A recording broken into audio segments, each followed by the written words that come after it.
Hello everyone, good morning. Welcome to my mini blog. আবারও চলে এসেছি একটা নতুন মিনি ব্লগের সাথে। তো চলো দেখায় আজ আমি সকাল থেকে কী করলাম।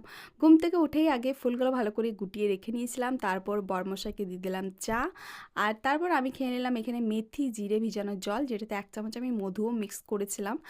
মধুটা দিলে একটু টেস্টটা ভালো লাগে খেতে। তারপর বাবাইয়ের জন্য ব্রেকফাস্টে বানিয়েছিলাম ওটস, আর আজকে আমি ওটসটাতে একটা কলা দিয়েছিলাম ওটসটাতে, তো ওটা খেতে আরও বেশি ভালো লাগছিলো। আমিও একটু ট্রাই করে দেখলাম। তারপর ব্রেকফাস্ট কমপ্লিট করে, মানে আগে পুজো করেছিলাম, তারপরে ব্রেকফাস্ট করলাম, তারপর এখানে রান্না বসিয়ে দিয়েছি। তো আজকে আমি বুঝে উঠতে পারছিলাম না কী রান্না করব, তো একদম সিম্পল রান্না করেছি। বাবা নিয়ে এসেছিলো মাছ, তো মাছটা ঝোল করলাম পটল দিয়ে, আর বেগুন ভেজেছিলাম। আর এই যে ডালটা, এই ডালটা আমি প্রায় বাবাইয়ের জন্য বানাই, মিক্স ডাল।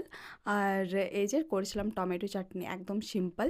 তারপর লাঞ্চ টাঞ্চ করে ঘুমিয়ে পড়েছিলাম। ঘুমিয়ে উঠে আমি বিকেলবেলায় খেলাম এই যে এগ রোল খেয়ে এই মালাই কুলফিটা, এটা আমার খেতে খুবই ভালো লাগে। আর কার ভালো লাগে কমেন্ট করে জানিও।